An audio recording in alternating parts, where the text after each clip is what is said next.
राधे राधे, नमो नमः। यो सामग्रीमा आज म हजुरहरूलाई माङ्गलिक दोष भनेको के हो, कुण्डलीमा के भयो भने माङ्गलिक दोष हुन्छ र माङ्गलिक दोष कसरी भङ्ग हुन्छ र यदि माङ्गलिक दोष भयो भने माङ्गलिक दोष शान्ति गर्नलाई के गर्नुपर्छ, ती उपाय सहितको भिडियो सामग्री लिएर हजुरहरू समक्ष उपस्थित भएको छु। कृपया भिडियोलाई अन्तिमसम्म हेरेर प्रतिक्रिया जनाइदिनु होला।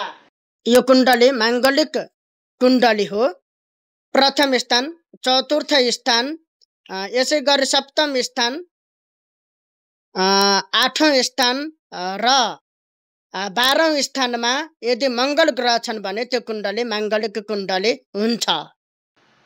यो त थियो माङ्गलिक दोष भएको कुण्डली कस्तो हुन्छ अथवा माङ्गलिक कुण्डली कस्तो हुन्छ। अब म हजुरहरूलाई जानकारी गराउँदैछु माङ्गलिक दोष भङ्ग कसरी हुन्छ त।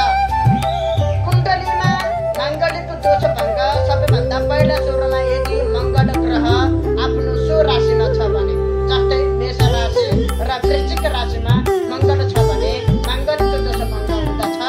र त्यसै गरी मङ्गलमा विशेष गरी शुभ ग्रहहरूको दृष्टि परेमा, जस्तै बृहस्पति, चन्द्रमा र शुक्रलाई शुभ ग्रह मानिन्छ, यिनीहरूको दृष्टि परे भने पनि माङ्गलिक दोष शान्ति हुँदछ अथवा दोष भङ्ग हुँदछ।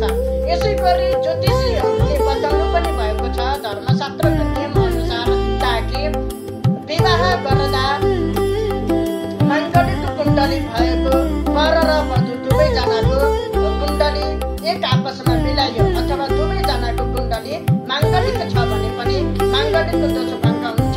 र अन्त्यमा यदि उमेर चाहिँ मेच्योर भइसकेको छ अथवा परिपक्व उमेर भएको छ या 28 वर्ष भन्दा माथिको उमेर भइसकेको छ भने त्यस्तो अवस्थामा पनि माङ्गलिक दोष भङ्ग हुन्छ भनेर ज्योतिषीहरूले बताउनु भएको छ।